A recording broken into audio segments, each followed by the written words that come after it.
உங்களுக்கு பிறந்த நாள் வாழ்த்துக்கள்.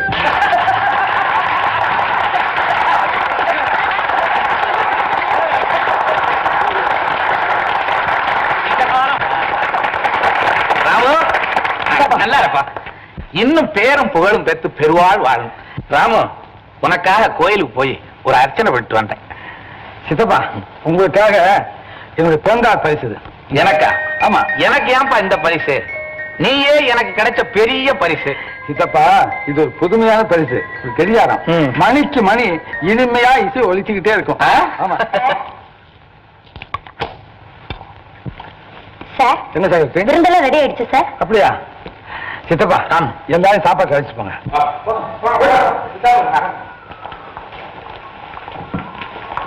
வணக்கம் சார். இல்லைங்க, நான் சௌந்தர்யா கம்பெனில வேலை பார்க்கறேன். அங்க தயாரிக்கிற அழகு சாதனங்கள்லாம் விற்கும்.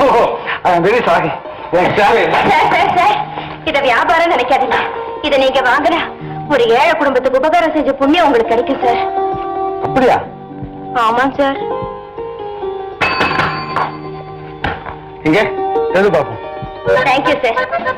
இத பாருங்க சார், இதுல எல்லாமே இருக்கு. Powder, hair oil, snow, hair spray, cream, shampoo, nail polish, complete toilet set sir. இதெல்லாம் உங்க மனைவிக்கு வாங்கி கொடுத்தீங்கன்னா உங்ககிட்ட ரொம்ப பிரியமா இருப்பாங்க சார். ஏன் மனைவியா? ஆமா சார். அந்த காலத்துல பெண்கள் பூ தான் கேட்பாங்க. ஆனா இப்ப எல்லாம் பவுடர் தான் சார் கேக்குறாங்க. ஓஹோ, உனக்கு கல்யாணம் ஆயிடுச்சா? இன்னும் இல்ல சார். ஆமா, உனக்கு கல்யாணம் ஆனா நீ என்ன கேட்ப? என் கணவரோட இதயத்துல நிரந்தரமான இடத்தையும் நீங்காத அன்பையும் தான் கேட்பேன்.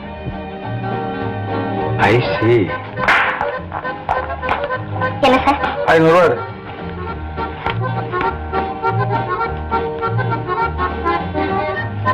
நீ போ.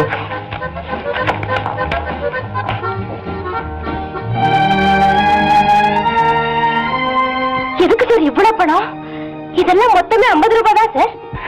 இதுக்குள்ள விலை இல்லாது குடும்பத்துக்கு உதவின்னு சொன்னீங்க, அதுக்காகத்தான். வச்சுக்க. உங்களுக்கு ரொம்ப நல்ல மனசு சார். அதனாலதான் இந்த வீட்டுல லட்சுமி தாண்டவம் ஆடுறா. ரொம்ப தேங்க்ஸ். வரேன் சார். நில்மா, அதையெல்லாம் நீ எடுத்துக்க. ஏன் சார்? சும்மா இருங்க சார். என்னை யாரும் நினைச்சீங்க? அழகா பேசி அருமையா வியாபாரம் செய்யற ஒரு பொண்ணுன்னு நினைக்கிறேன். ஏன்? ஆனா நான் வியாபாரம் செய்ய வந்தது இந்த அழகு சாதனங்களை தான் சார்.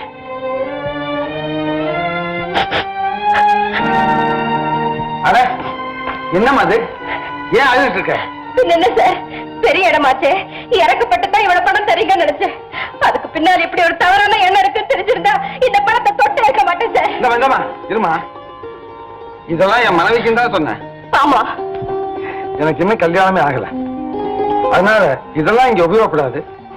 உங்ககிட்டே இருந்தா வேற எங்கேயாவது விற்கலாமேங்கிற நல்ல இடத்துல சொன்னேன். நீ தப்பா புரிஞ்சுக்கிட்ட. சாரி சார், நான் தான் ரொம்ப அவசரப்பட்டுட்டேன். என்ன மன்னிச்சிருங்க. நான் வரேன் சார். இந்தமா, அதெல்லாம் அங்கே இருக்கட்டும். மறுபடியும் எதுக்கு வம்பு? இல்ல சார், நானே எடுத்துக்கிறேன்.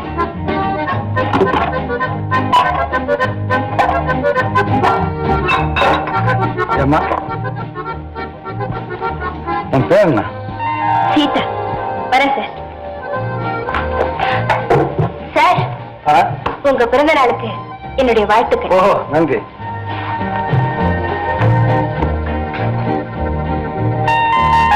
தம்பி, என்ன சித்தப்பா? எல்லாரும் சாப்பிட உட்காந்துட்டாங்க, நீ வா. எனக்கு என்ன அவசரம் சித்தப்பா? பசி இல்ல, அப்புறம் சாப்பிட்டேன். உனக்குன்னு ஒருத்தி இருந்திருந்தா இந்நேரம் உன்னை இழுத்து கொண்டு உட்கார வச்சு சோத்தை ஊட்டி இருப்பான். பாத்தீங்களா, கல்யாணம் பேச ஆரம்பிச்சாச்சுல. பின்ன என்னப்பா, உனக்கு உறவுன்னு சொல்லிக்க நான் ஒருத்தன் தானே இருக்கேன். நான் கண்ணை மூடுறதுக்குள்ள உனக்கு ஒரு கல்யாணத்தை பண்ணி பார்க்கணும்னு ஆசைப்படுறேன்.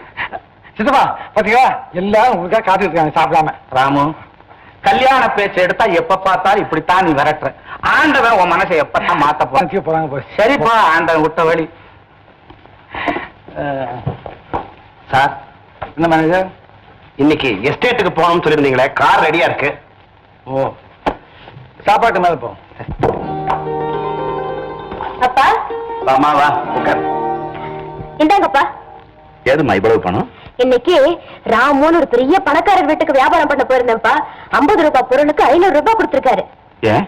நம்ம குடும்ப நிலைமையை கருதி உதவியா இருக்கட்டுமே சன்மானமா கொடுத்தாருப்பா. அம்மா, அறிமுகம் இல்லாதவங்க கிட்ட இருந்து ஒரு பெண்ணுக்கு சன்மானம் வருதுன்னா அவளோட தன்மானத்துக்கு ஏதோ ஆபத்து வருதுன்னு அர்த்தம். முதல்ல நான் கூட அப்படிதான்ப்பா சந்தேகப்பட்டேன். ரொம்ப ஆத்திரப்பட்டு பேசிட்டேன். அப்புறம்தான் அவருடைய உண்மையான உள்ளம் புரிஞ்சது. கஷ்டப்படுறவங்க எல்லாருக்குமே அள்ளி அள்ளி கொடுக்குற கருணாமூர்த்திப்பா அவரு. இத பாருங்க, இன்னைக்கு கூட ஒரு அநாத ஆசிரமத்துக்கு 20,000 ரூபாய் நன்கொடையா கொடுத்திருக்காரு. பேப்பர்ல இருக்கு பாருங்கப்பா.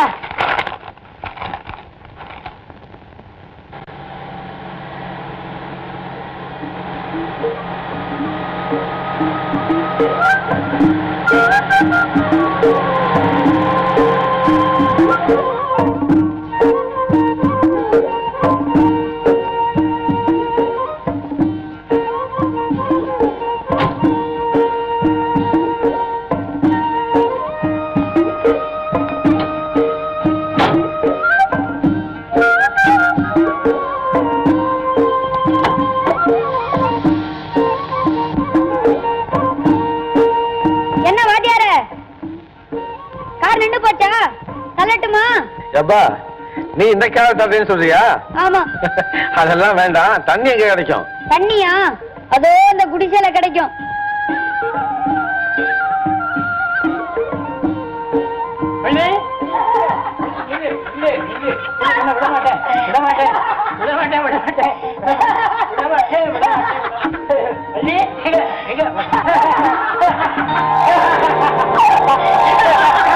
எங்க வர்ற வழி? நம்மளுக்கு கல்யாணம் ஆகி 60 வருஷங்கள் ஆயிடுச்சுல. ஆமா, நான் முதல்ல பெண் பார்த்து வந்தப்போ நீ ஒரு பாட்டு பாடுங்க, அது யாவும் இருக்கா? அந்த பாட்டு பாட்டு எனக்கு வெக்கமா இருக்கு. அடாடா, என்ன வெக்கம்? இது வேற யார் இருக்கா? நம்ம 2 பேர் தானே இருக்கா. சும்மா பாடுன்னா பள்ளிக்கணவன் பேரை வழி போக்கன் சொன்னாலும் உள்ளம் குளிரதடி கிளியே, உள்ளம் குளிரதடி கிளியே, ஊனகுருதடி.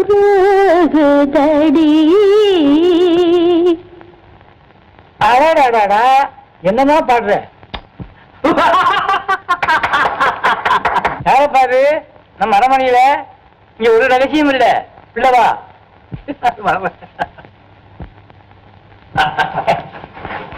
வணக்கம் தாத்தா. வணக்கம் பாட்டி. சாயத்துக்கு என்ன தம்பி சாப்பிடுற? பாலா மோரா? ஒண்ணு வேண்டாம் பாட்டி. உங்களை பார்த்ததே எனக்கு வயது ரொம்ப மாதிரி இருக்கு. ஏன் தாத்தா இங்க நீங்க மட்டும் தனியா இருக்கீங்க? என் பெண்டாட்டியோட துணைக்கு அதை கேட்கல தாத்தா. குழந்தைங்க 2 பையன்கள் இருக்காங்க. அதே அந்த காலத்துல குடும்ப கட்டுப்பாடா? மனக்கட்டுப்பாடப்பா. சரி, உங்க பையன் என்ன செய்றாங்க? ஒருத்தன் படிச்சுட்டு பட்டாளத்துல இருக்கான். இன்னொருத்தன் சொந்தமா பண்ணைய வச்சு விவசாயம் பாக்குறான். 2 பேருமே தேச சேவை செய்யறாங்க இல்லையா? எனக்கு ஒரு சந்தேகம் தாத்தா. என்னப்பா சந்தேகம்?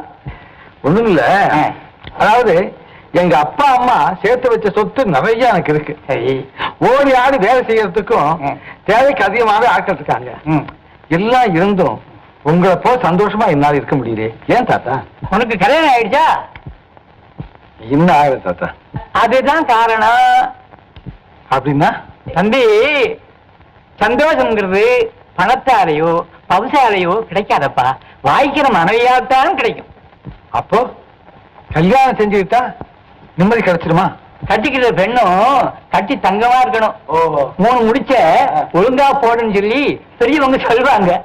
அதை ஒழுங்கா போட்டால் மட்டும் போதாது, ஒழுங்கான இடத்திலையும் போடுறமான்னு பாத்துக்கணுமாப்பா. அதை எப்படி தாத்தா கண்டுபிடிக்கிறது? பெண்ணுக்கு அவசியமானது 6 குணங்கள். அந்த 6 குணங்கள் கொண்ட ஒரு அன்பு தெய்வத்தை நாம் அடைஞ்சிட்டோம்னா குடும்பமே ஒரு கோயிலாக மாறிடுவோப்பா. அதென்ன தாத்தா அப்படிப்பட்ட 6 குணங்கள்? அதுக்குன்னு ஒரு பாட்டியே இருக்கப்பா. சொல்லுங்க தாத்தா, கேக்குறேன். ஒரு மயிலே பூமகளாய். கொஞ்சமே தாத்தா, நான் எழுதிக்கிறேன். பொறுமையிலே பூமகளாய். அப்படின்னா பொண்ணா பிறந்தவ பூமாதேவி மாதிரி பொறுமையா இருக்கணும்ப்பா. ஓஹோ. அப்புறம் கொண்ட பேரழகில் திருமகளாய். கொண்ட பேரழகில் திருமகளாய். குட். அழகுல லட்சியம் மாதிரி இருக்கணும். பசியில் அமுதடிக்கும் அன்னையுமாய். பசியில் அமுதளிக்கும் அன்னையுமாய். சாப்பாடு போடுறதுல ஒரு தாய் மாதிரி இருக்கணும்ப்பா. ஐயோ. அப்புறம் காதல் அரவணைப்பில் கணிகையுமாய். காதல் அரவணைப்பில் கணிகையுமாய். சொல்லுடி. அது சொல்லு. அது சும்மா இருக்க. அது சும்மா சொல்லு. நான் சொல்லட்டுமா? வேணாம் வேணாம், நானே புரிஞ்சுக்கிட்டேன். அப்புறம் சொல்லுங்க. ஊழியத்தில் பணிப்பெண்ணாய். ஊழியத்தில் பணிப்பெண்ணாய். இதுக்கு நான் சொல்லிடுறேன். அதாவது கணவனுக்கு பணிவிடைகள் செய்யறதுல வேலைக்காரி மாதிரி இருக்கணும். அறிவை உரைப்பதிலே அமைச்சனுமாய். அறிவை உரைப்பதிலே அமைச்சனுமாய். அதாவது நீங்க சொல்றீங்களா? ஆபத்து காலத்துல கணவனுக்கு ஆலோசனைகள் சொல்றதுல ஒரு மந்திரி மாதிரி இருக்கணும்ப்பா. வாழுகின்ற பெண் எவளோ அவளே பழமாந்த குலமகளா. வாழ்கின்ற பெண் எவளோ அவளே வளமார்ந்த குலமகளாம். இப்படி குணங்கள் உள்ள ஒரு பெண்ணை கண்டுபிடி, கல்யாணம் பண்ணிக்கோ, அப்புறம் பார்வன் வாழ்க்கையை. தாத்தா, நிச்சயமா அப்படிப்பட்ட ஒரு பெண்ணை பார்த்து கல்யாணம் பண்ணிக்கிட்டு உங்ககிட்ட ஆசீர்வாதம் வாங்கிக்க வர்றேனா இல்லையான்னு பாருங்களேன். நல்லா பாப்பா, ஆசீர்வாதம் பண்ண காத்துக்கிட்டு இருக்கோம். தம்பி, உன் பேரை சொல்லவே இல்லையே. என்ன மன்னிச்சிருங்க. அப்பா அம்மா வச்ச பேர் எனக்கு ராமன். எல்லாரும் ராமன் கூப்பிடுறாங்க. அப்படியா? இந்த ராமனுக்கேற்ற சீதை நிச்சயம் கிடைப்பான். சீதா.